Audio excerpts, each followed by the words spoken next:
nosotros como ciudadanos, ¿qué debemos hacer viviendo en un estado de emergencia? ¿Qué cosas puede hacer la policía con respecto a nuestros derechos y cómo podemos colaborar para que todo sea armonioso en los próximos 45 días? Vamos a abrir las líneas también por si ustedes tienen algunas preguntas con relación a lo que nos toca vivir en Lima Capital en los próximos 45 días. Es el 212-4100 y el 212-7165. Está con nosotros Percy Castillo, adjunto para los derechos humanos de la Defensoría del Pueblo. La primera pregunta se cae de madura: ¿cómo recibe la Defensoría la declaración del estado de emergencia en Lima y Callao por la creciente delincuencia? Aló, buenos días. Buenos días, Percy. ¿Escuchaste la primera pregunta? Sí, bueno, el análisis sobre las razones de por qué se ha dictado un estado de emergencia es una cuestión sobre la cual se va a ahondar más a detalle. Para la Defensoría y en general por mandato de la Constitución y de la Convención Americana de Derechos Humanos, todo estado de emergencia tiene que encontrarse debidamente justificado cuando se han superado todas las posibilidades de atender una situación determinada bajo los cánones normales de la legalidad constitucional, ¿no? Ya, pero esto ya se publicó en El Peruano, ¿verdad?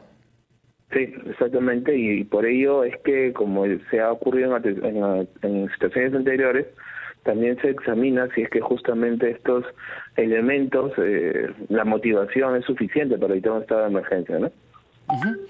Entonces, los ciudadanos bajo estado de emergencia, ¿qué cosas debemos tener en cuenta con relación a las autoridades policiales? En primer lugar, hay que tener presente que en esta época, dado este decreto que se ha dictado, la policía tiene facultades para restringir ciertos derechos fundamentales como la libertad de tránsito. Pueden incrementarse los controles policiales en las vías, ¿no? Pueden incrementarse también, y también se ha restringido la libertad del domicilio. Eso quiere decir que si hay presunción de que se está cometiendo un delito, se puede intervenir en el domicilio, ingresar al domicilio sin que se tenga que pedir autorización del juez. Entonces, básicamente los estados de emergencia por estas características inciden en esos dos elementos: en la restricción al libre tránsito, que ya, por ejemplo, hemos vivido con el toque de queda, pero ahora puede verse incrementada con cortes de avenida, con constantes controles policiales, o en el grado máximo, cuando existe una sospecha fundada, bueno, el ingreso a un domicilio sin orden judicial, ¿no? Y dado que el Ejecutivo ha argumentado que se debe a la creciente inseguridad ciudadana, a la ola de violencia, vemos casos de sicariatos cada vez más frecuentes sin que se puedan contener. ¿Estas razones que argumenta el Ejecutivo a usted como miembro de la Defensoría del Pueblo le parecen satisfactorias? Justamente el elemento está en establecer si es que es posible, no, si es que en verdad las capacidades de la policía han sido rebasadas. Aparentemente la policía sí lo ha afirmado, y eso obviamente no solo puede estar sustentado en un dicho, sino que tendrá que establecerse justamente la revisión de los documentos y las razones objetivas por lo cual la propia policía reconoce que ha sido sobrepasada en su capacidad. Solo así se justificaría el estado que se dicta un estado de emergencia. Entendiendo que de modo habitual la Policía Nacional, en coordinación con el Ministerio Público, tienen que desarrollar estrategias justamente para prevenir y sancionar, investigar a las personas que incurren en delito, ¿no? ¿Y la ciudadanía está de acuerdo con el estado de emergencia? ¿Está preparada para convivir en estado de emergencia? ¿Cómo podemos darle las facilidades a la policía si es que por alguna razón la necesitan? Quieren saber qué llevamos en el carro, abrir la maletera, somos confundidos con alguien, hay tantos casos de homonimia. ¿Cómo nos vamos a sentir nosotros bien, seguros dentro del estado de emergencia? Sus llamadas... Tiene... Sí, perdón, Percy, déjame dar los números y tú contestas a los oyentes. Ok.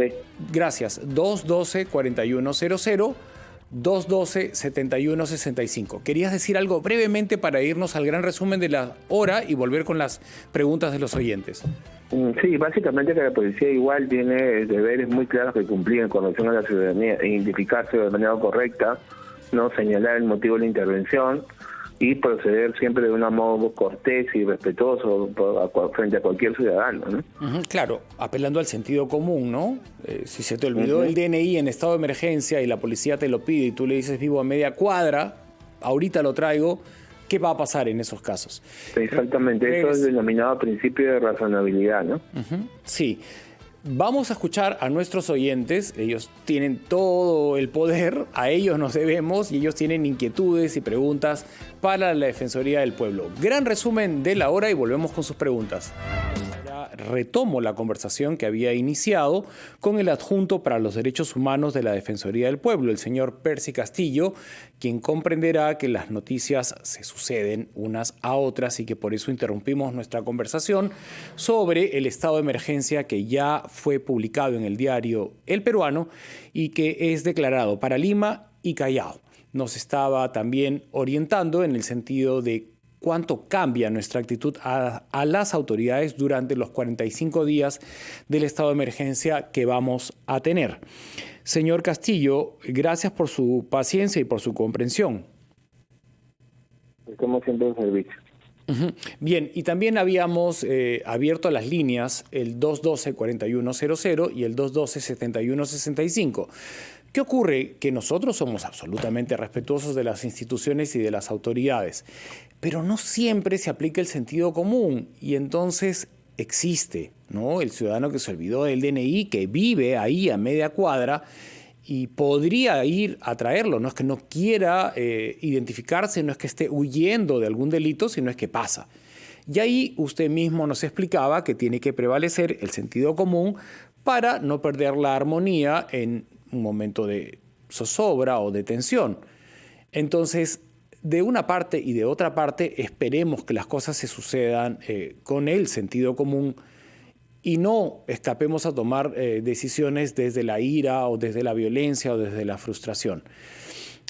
Nuestras líneas estaban abiertas, Ali, no sé si ya le pasamos alguna llamada al señor Castillo todavía. Ok, perfecto. Entonces, su recomendación para la ciudadanía en general en estos días que vamos a vivir durante 45 con estado de emergencia. Sí, en general, tener presente siempre que no es que los derechos no existan o hayan sido puestos entre paréntesis, simplemente están restringidos, ¿no? Hay que colaborar con la actuación de la Policía Nacional, del Ministerio Público, pero siempre recordar que tampoco es un periodo de arbitrariedad donde la policía puede hacer lo que quiera o las Fuerzas Armadas puedan hacer lo que quiera con el ciudadano. Siempre tendrán que mantener el nivel de respeto y como bien ha señalado usted, el sentido común, lo que llamamos en derecho el principio de proporcionalidad, razonabilidad, para atender las situaciones que puedan presentarse en estos 45 días, ¿no? Muchas gracias, señor Percy Castillo, por acompañarnos estos minutos del programa y a usar el sentido común durante el estado de emergencia que tiene una duración, en principio, de 45 días. Hasta una próxima oportunidad. Volvemos al tema del que nos venimos encargando.